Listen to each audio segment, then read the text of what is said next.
Soccer has taken over Philly, and when the World Cup rolls out, the party doesn't stop because we have professional soccer right here. The Philadelphia Union returned to play to host rivals Red Bull New York on July 22nd. If you've never seen a match, now's your chance with the first match on us. If you have seen a game, enter today to win VIP tickets to watch Inter Miami take on the Philadelphia Union when Lionel Messi comes to town on August 18th. Register for both at philaunion.co/citycast.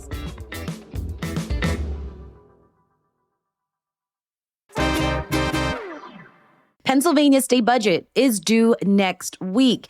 This is the document that shows how our commonwealth plans to spend money and support the services that we rely on, like public schools, SEPTA, our roads and bridges. But remember, last year's budget was more than 3 months late, which messed up the finances of every city and nonprofit in the state. Will lawmakers in Harrisburg come to an agreement by next week's Tuesday deadline?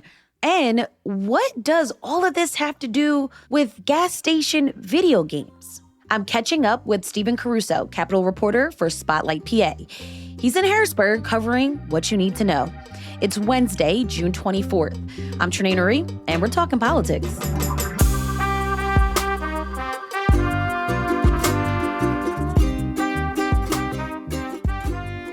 Stephen Caruso, Capitol reporter for Spotlight PA. What's the word on the streets? Last year's budget was more than 3 months overdue, Stephen, and you remember that. And that really messed up a lot of finances for pretty much every city in the Commonwealth and a lot of nonprofits in the state. So what's the word on the street? Word on the street is it's an election year and nobody wants to do that again. But I also think there's just the state's fiscal reality, which is that, I think I've come on this podcast and given this description probably for the past 3-4 years. The state consistently spends more money than it brings in. We have a structural deficit. That's for many reasons that I could walk down. But suffice to say, we spend more than we bring in. Balancing the books was easy when we had $14 billion in cash reserves. That has been halved over the past about 2-3 years. So we're now down to $7 billion, and that last bit is in the state's rainy day fund, effectively the savings account, a long-term account that nobody really wants to touch. It comes with it a little more, I think, value to everyone that you don't touch that.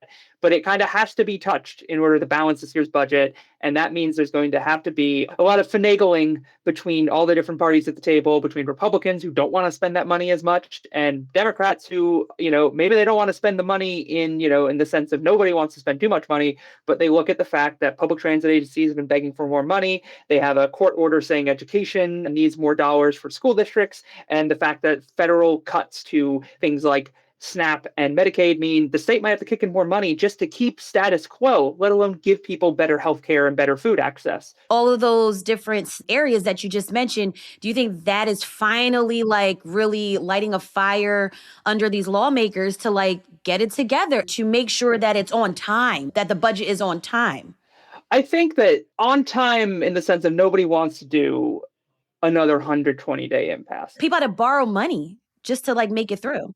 Yeah, and look, voters go to the polls in November to decide the fate of about 80% of the lawmakers in the building, the entire state house, half the state senate. Nobody wants the albatross around their neck of an unfinished state budget and their local school district cursing out Harrisburg, their local nonprofit saying we're the reason that we closed doors to women who've been abused is because we don't have state money. With that said, though, the point I raised about balancing the budget or making it so the revenue covers expenses, let alone how to use that money, that's a conversation that's beguiled Harrisburg for a decade, if not longer, because it's hard. It requires hard votes. There's 3 things you can do effectively. You can raise taxes, you can cut spending, or you can hope that you get enough economic growth that naturally just more money comes in. Or, maybe you try to do a combination of all 3. And that's a hard politically fraught conversation. Now, there's been a few things that are helping this year. There is the ruling from the state Supreme Court that say skill games are in fact slot machines. And that means they have to be regulated. That means that could be tax money. That could be somewhere in the $1 billion, $2 billion range. That's a significant chunk of change, but that's not the entire deficit. So then, you get to maybe they legalize marijuana, but that's been in the political thicket for as long as I've covered Harrisburg, since 2018. And that hasn't had any forward momentum this year. Then you start to get into, do you do something like tax digital ads, which is something the state house considered? And then maybe you look at getting rid of the data center sales tax exemption. But you add this all up and like, you'd still probably just be breaking even, and getting the political will to get the votes for that and defeat all the powerful interests that would be, opposing those things or trying to change those things in ways that make it harder to do. Again, it just gets complicated real quick. Yeah, we'll talk about some of those areas in just a second. I want to talk about this tweet that you posted. This was a statement from Senate Republican leadership. Tell me about this tweet. They seem encouraged this year that they'll get this budget passed on time. I mean, again, I think it depends how one defines on time. If you're talking July 15th, that's on time compared to 120 days late. Even budgets that have been relatively peaceful, I've seen blow past June 30th these days. It's almost become a bit of a joke, I'd say, in the building. Is just this recognition that, like, it's almost like June 30th is the overtime everyone needs to be like, okay, we're playing for real now, folks. Yeah, look, I think that statement was a statement that I've seen a few versions of come from Senate Republican leadership around this time of year, just as periodic reminder. I think especially like some of it, not to get too meta here, but just as there's fewer reporters chasing after these folks, they just kind of issue statements being like, don't worry, guys, we're working at it. I wouldn't read into it too much. But at the same time, everything I've heard anecdotally is folks are farther along than last year, that they are making progress. They are trading numbers. They're trading legislation about ideas that they can work with. Like, there is, I think, real forward momentum. I don't know if it's enough to get it done by June 30th. And I should also say, if they are 2 weeks late, is it a little bit of egg on their face? From the perspective of us sickos, you spend too much time looking at state government, maybe. But at that point, like, you haven't harmed too many people.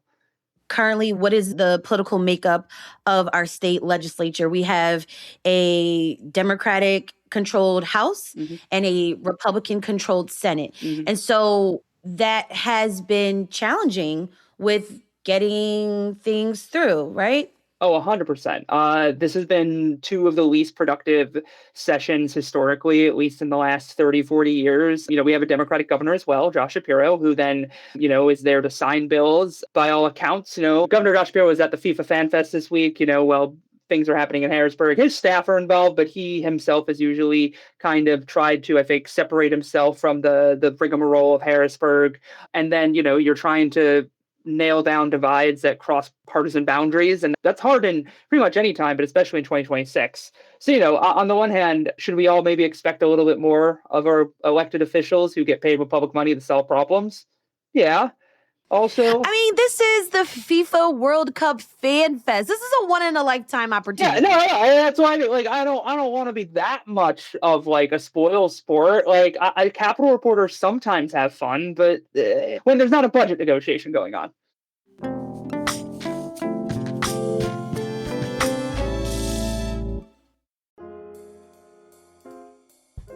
Fiddler Club might be Philadelphia's best kept secret. It is a members-only club designed for the way people actually live today. It's all under one roof. You can start your morning with a workout, take meetings from a co-working space or a private office, then end the day with dinner, drinks, bowling, or time with your friends.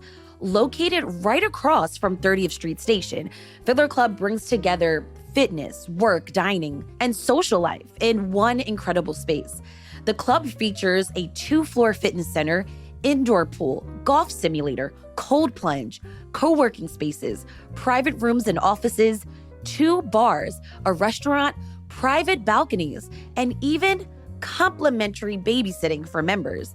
So whether you're looking to be healthier, grow your network, get more done, or just have a better place to spend time in the city, Fiddler Club gives you a place for it all. Learn more and apply today at fiddlerclub.com. Stephen, are there any sticking points that you could imagine that could hold this budget up, right? We talked about some of the complicated revenue sources that we could tap into, but I want to talk about other bills that are unrelated to the budget that seem to be talked about in Harrisburg right now. And I'm wondering about how one of them relates to the budget negotiations. Republicans are trying to pass a law to ban transgender girls from participating in sports in school. And there have been apparently 7 votes on this over the past year, which seems a lot. Democrats say that this is all just a distraction from dealing with the budget. What's the latest on this particular bill, and how does it factor into the budget? Yeah. So broadly, I'll say it is not at all a surprise that issues that are not about dollars and cents get wrapped up in budget talks. At this point, most of the stuff that legislature does is done around June and July. And it's all kind of one big negotiation where you had hash out about 50 to 60% of the laws that are going to be passed. So I just want to start there. And again, we can have a conversation if that's good or bad, but that's a separate conversation than the reality. To the point about the bill to ban trans girls from playing in women's school sports, that has been a priority for Republicans in the legislature, basically since it really started to become a hot button issue in the early 2020s. They passed multiple bills, versions of this. Governor Tom Wolf vetoed one of them, some of them, under Shapiro with a Democratic House. They haven't gotten to his desk. We've seen this session a really concerted effort by Republicans to try and force a vote on it. But because of a quirk of the House rules, they've been able to effectively play legislative keep away, just bouncing it from committee to committee to committee, never giving it a full vote. I think the point Republicans would make, and it's a point that Democrats have made when the shoe is on the other foot and they're in the minority, is put it up for a vote. If it succeeds, it succeeds. If it fails, it fails. I think the concern for Democrats is it splits their caucus. That, there are some folks who would vote for it. There were times when this issue of trans kids in sports was more directly, I think, partisan. Democrats were closer to just towing the line against this. There even were a few defections from Democrats, and not just kind of the usual customers I expect to see defections from. So I say that to say, running a legislature, rule number one is keep yourself united and make sure the other guys are not. And I think that's what we're seeing here. It is politics, but it should come as no surprise to folks that politics does happen in the big building devoted to politics. All right, Stephen, I want to talk about the skilled games, aka slot machines now, because of a new law that got passed. These are those games that we've seen at bars, gas stations, corner stores. And so what I understand is that the clock has already started. And essentially, lawmakers have about 4 months to decide whether they're going to regulate these machines. What is the latest on this particular issue? So, the latest is that there was this court ruling that says there's slots. And this is an issue that has... So that makes them a part of the gambling casino world. Correct. So if a place has a skill game right now, they must abide by the rules that casinos abide by. And believe it or not, your corner laundromat or gas station or vape shop likely does not abide by the same rules that casinos do, including video monitoring and staffing and, go down the list. And skill games aren't getting taxes like casinos do. Yeah, they are not getting taxed. And why I started where I started is that there is a public health component to these games. And I think it's something that lawmakers are increasingly bringing up. This is if the skill games are upheld as being able to exist within all the places they are, that's because that's going to be an expansion of gambling. That's going to be a massive expansion of gambling. And so there is this conversation, I think, being led by especially some of the Philly delegation, like Rep. Ben Waxman and Mayor Sherrell Parker, noting that, if you're going to pass a bill that does say that these things are in fact kosher outside of a casino, then there have to be some strong restrictions on where. Parker said she basically just wants to see them in private clubs. She called them predatory, and she doesn't want them in our Philadelphia communities. Yeah. Mm-hmm. And so why I start with the note about the regulation is if you regulate these things strictly, then that means potentially less revenue. But that's sort of the conversation that always happens with gambling is that, if you are expanding gambling to get revenue, you're potentially bringing something that could threaten people's public health into the fore, the society's public health. It's the same thing where if you put all of your eggs in the basket of taxing tobacco and drugs and alcohol to try and balance your budget, you're hoping people consume something that will effectively harm them in some way, shape, or form. And that is a conversation I think is really at the core of gambling's always tricky. You don't have to make it on moralistic grounds. You can just say it from that simple fact. With all that said, yeah, if you tax them at 54% or so, which is what slot machines pay on their earnings, then that's a lot of money. And that could go to a lot of things. But then also, let's say we're getting that money, about $2 billion per the governor's estimates. Other people's go lower. a year, then how do you spend that money? And there you get to the next part of the skill game debate, because Democrats, that there was an idea floated by Republicans a couple years ago that that money should go to transportation. And obviously, SEPTA is still sitting there using its capital money, hoping to get a deal that fixes their hole. Same thing with PRT out in Pittsburgh. Same thing with rural agencies, because the state has a lot of small cities that have a lot of agencies. A $2 billion shot in the arm or $1 billion shot in the arm to transit would do wonders, most likely, and fix a lot of those problems.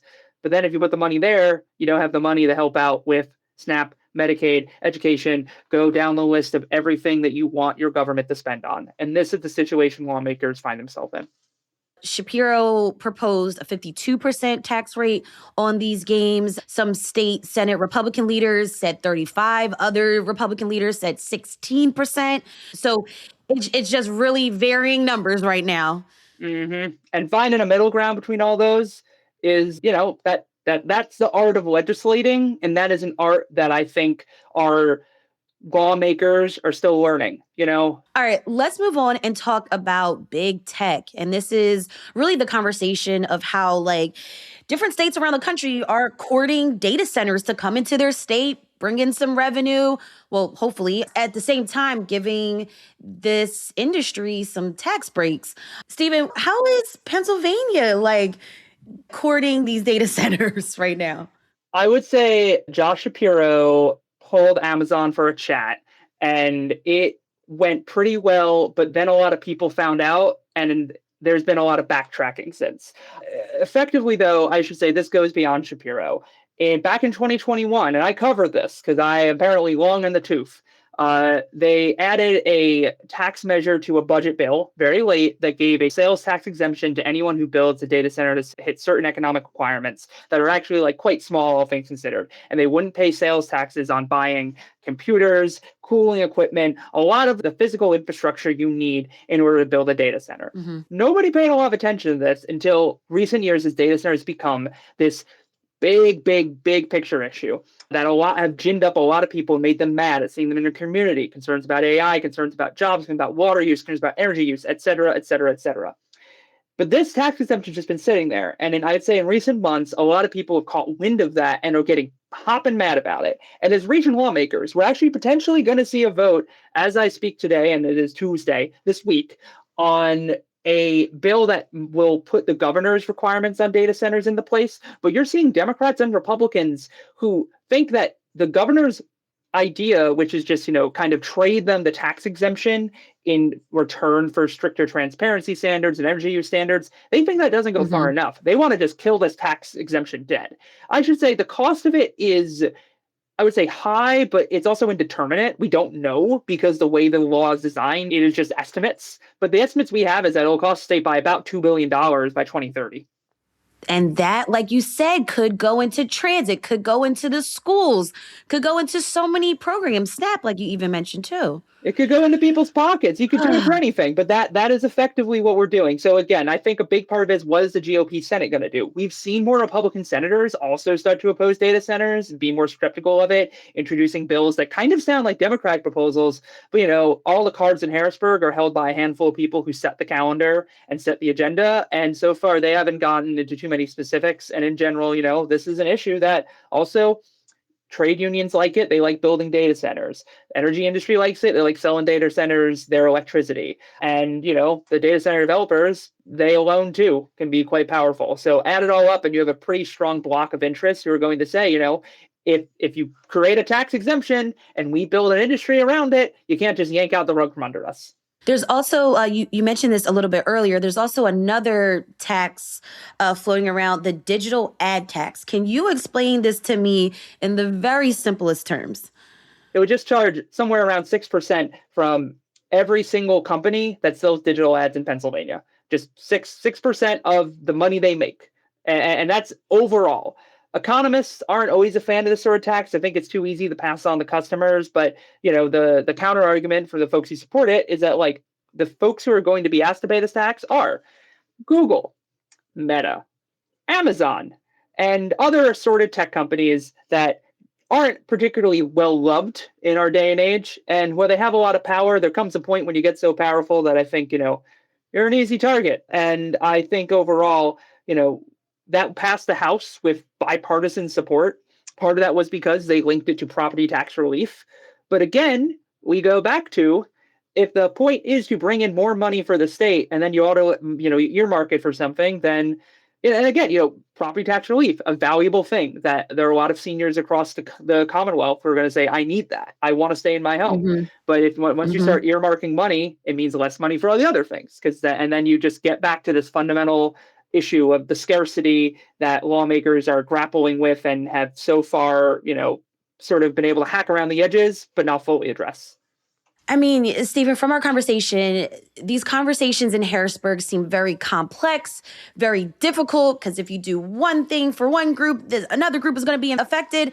But is there a sense of let's just try something? Do you get that sense from lawmakers in Harrisburg? I mean, I think there is some of that this year because it is a little more there's no more time for playing around. There's not $14 billion in the bank that we can pull from. It's Exactly. I mean, it's $7 billion, which is still a substantial amount of money, but the governor's budget proposal would have required using about $6 billion of that. And then there's next year. So with at that point, everyone's kind of aware, I think, that this is the time to start throwing stuff at the wall and seeing what sticks. And I think there is some of that spirit, and it's led to a very chaotic month in some ways, a lot of interesting proposals flying around. But I'd still say there's a lot of politics in it because it's an election year, and folks are trying to make sure that they look good for voters and can't vote for anything that, might look ugly on an attack mailer. That's also always going to happen in this building, and it has for as long as I've been here.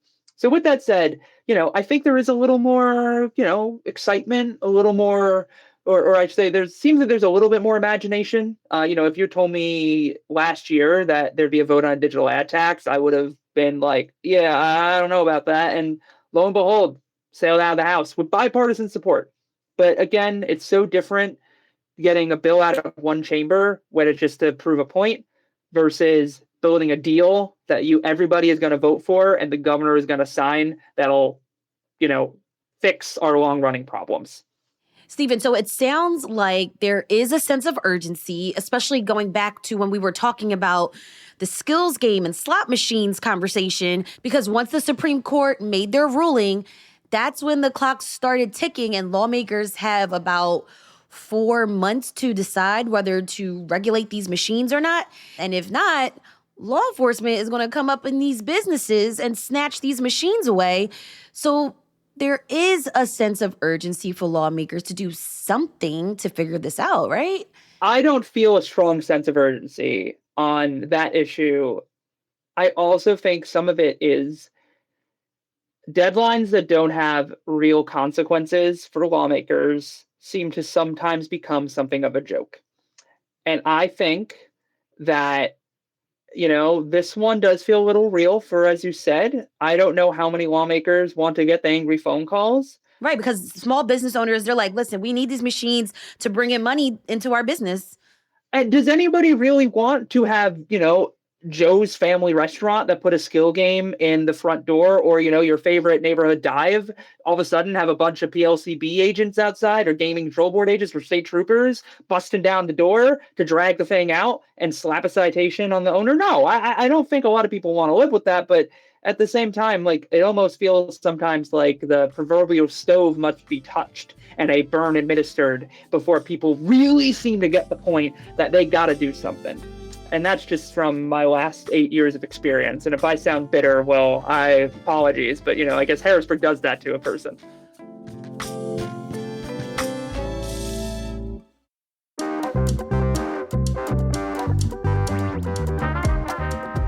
That's all for today here on CityCast Philly. If you enjoyed this episode, share this with a friend. Rate the show, leave us a review, and hit that subscribe button. Also, send me a text or leave a voice memo at 215-259-8170. Let me know how you're feeling, what questions, concerns you have about the state budget. And maybe we can use what you have to say for a future episode. Again, that number is 215-259-8170. Make sure that you're signed up for our morning newsletter so you can learn more about what Philly is talking about. And don't forget, you can support the show and get some great perks by becoming a CityCast Philly neighbor at membership.citycast.fm. We'll be back tomorrow morning with more news and conversations that are happening around the city. Talk to you then. Bye.